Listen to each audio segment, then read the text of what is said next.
कथा सांगून झाली आणि अगस्ती महाराजांनी आणि भगवान शंकरांनी मिळून भगवान प्रभू रामचंद्रांचा गजर केला।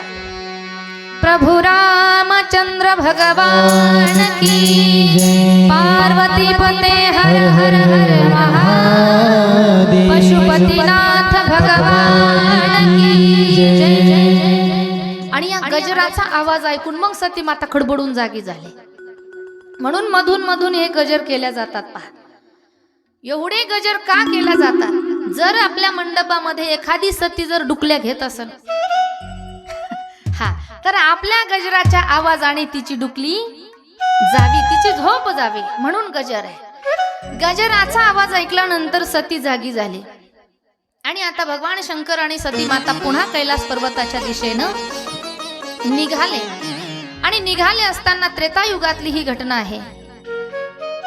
अरण्यातून चालत असताना भगवान प्रभू रामचंद्र आणि लक्ष्मणजी जे सीतेच्या शोधात त्या ठिकाणी फिरतायत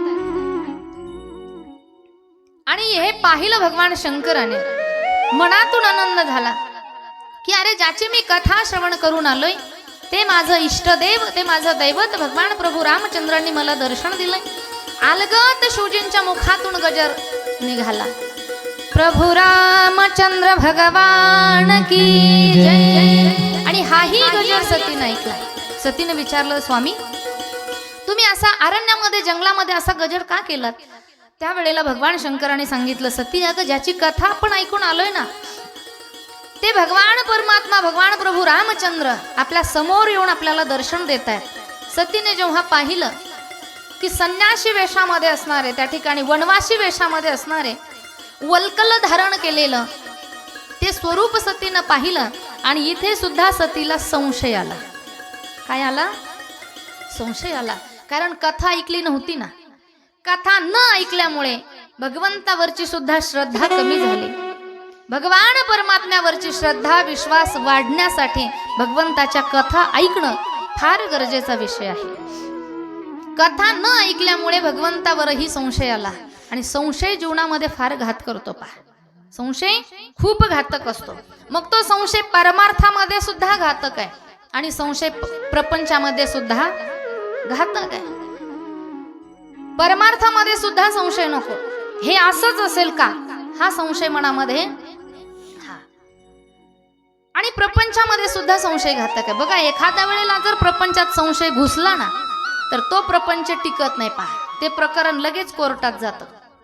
संशयाने जर दोघांच्या मध्ये प्रवेश केला तर संशय हा घातक आहे। सतीच्या मनामध्ये संशय आला। भगवान शंकराच्या लक्षात आला की सतीच्या मनामध्ये संशय आहे। शिवजीने सांगितलं, म्हणे सती जर तुझ्या मनात संशय आहे तर तू परीक्षा घ्यायला का जात नाही?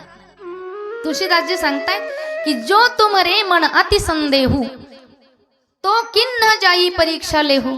तू का परीक्षा घ्यायला जात नाहीस?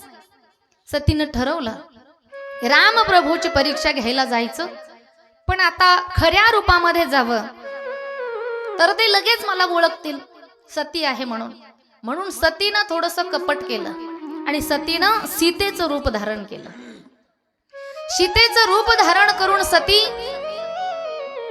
राम प्रभूच्या समोर जाण्यासाठी निघाली। पण जेव्हा भगवंताने लांबूनच पाहिलं आणि चरणावरती नतमस्तक झाले भगवान प्रभू रामचंद्र आणि विचारलं, सती मैया ए माई तू इकडे कुठे फिरतेस? तेव्हापासून भगवतीचं एक नाव पडलं तिला, ये माई। ये माई हे नाव भगवतीचं आहे।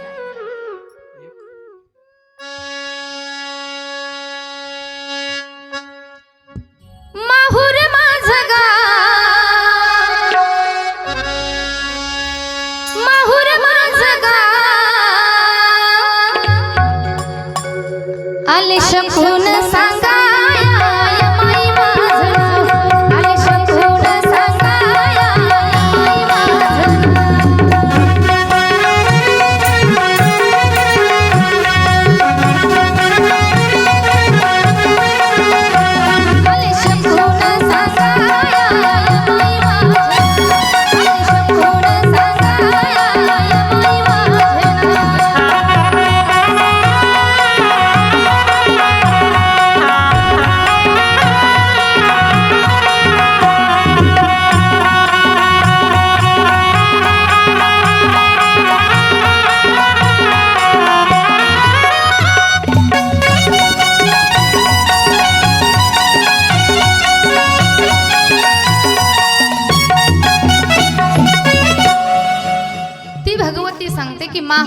माझं गाव आहे आणि आलेश कोण सांगाया यमाई माझे नाव।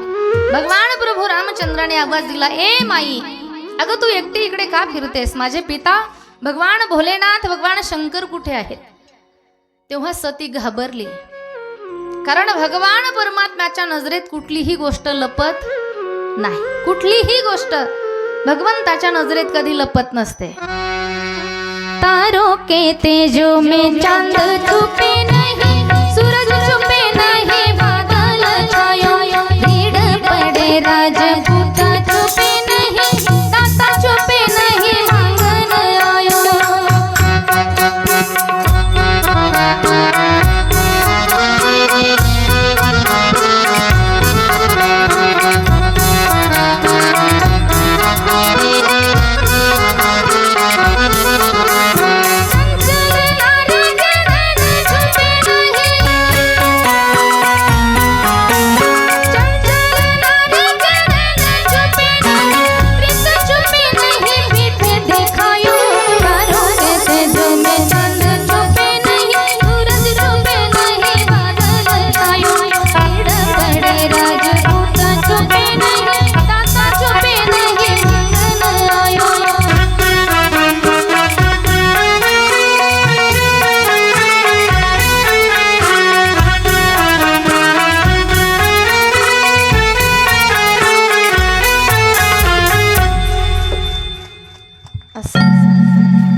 गार वाटलंय जरा वातावरण।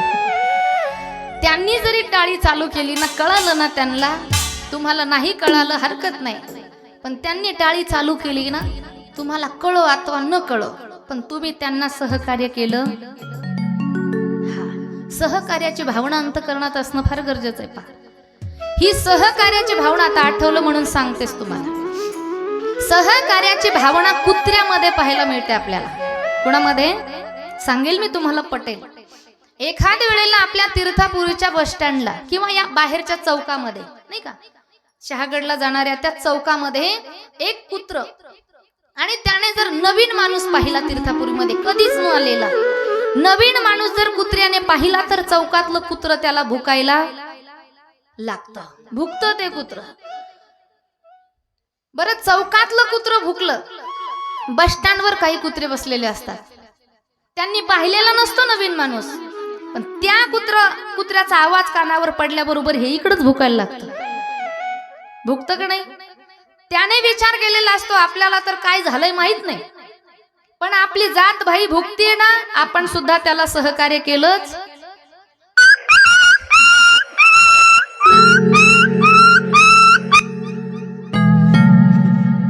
तुम्ही भुकीलं नाही, तुम्ही वार दिलं त्याला।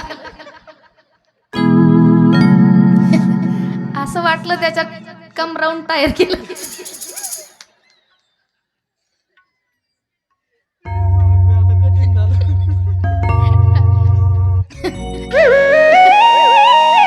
भुकणं वेगळं असतं नाही का?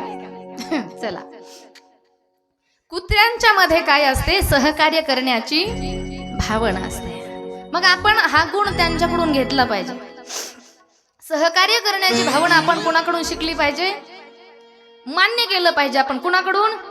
कुत्र्याकडून शिकलं पाहिजे। एकाने कुणीतरी टाळी चालू केली ना, मग बाकीच्यांनी त्यांना सहकार्य केलं पाहिजे। चला, तारों के तेजों में चांद छुपे नहीं, सूत्र सांगताय, कितीही तारे चकाकले तरी चंद्र कधी त्यांच्या आड लपत नाही।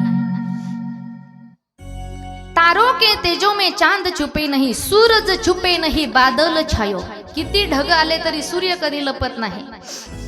पुढे रीड पडे राजपूत छुपे नाही, प्राण गेला तरी जे खरे क्षत्रिय असतात ना, ते कधी युद्धातून माघार घेत नाही। आणि दाता छुपे नाही, मांगन आयो, जो खरा दानशूर असतो ना, तो कधी मागणारा आला म्हणून लपून बसत नाही, जो खरा दानशूर असतो। आणि एखाद्याला जर दान द्यायची इच्छाच नसली तर ते चुलीपाशीच बसलेलं असतं, आणि समोरून जर वर्गणीवाले आले ना, समोरच्या दारानं जर वर्गणीवाले आले ना, हे चुलीपाशीच शेकत बसलेलं असतं, पण बायकोल म्हणतं शेतात गेलं म्हणून सांग, शेतात गेलं म्हणून, नाही तर दुकानावर गेलं म्हणून। दाता छुपे नाही, मांगन आयो, जो खरा दानसूर असतो ना, कुणी मागायला आलंय म्हणून हा लपून बसत नाही. अगदी त्याचप्रमाणे भगवान शंकराच्या नजरेत, भगवान रामप्रभूच्या नजरेत काहीही कधी लपत नाही. कितीही कपट करा तुम्ही, तुम्ही समाजाला धोका द्याल पण देवाला धोका देऊ शकणार नाही. सतीनं कपट केलं, भगवान प्रभू रामचंद्रांनी ओळखलं सतीला की ही सती माता आहे आणि ही पार्वतीचं त्या ठिकाणी सीतेचं रूप घेऊन आली आहे. सुंदर वर्णन आहे. पार्वती जब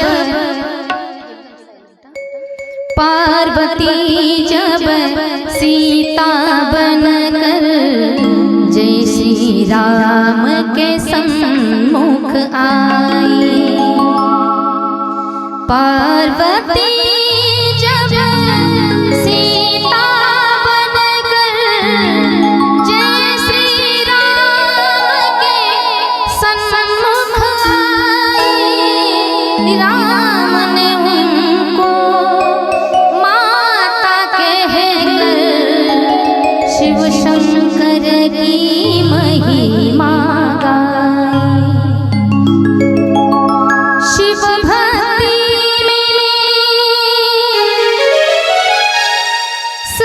कुछ सोचा शिव से बड़ा नहीं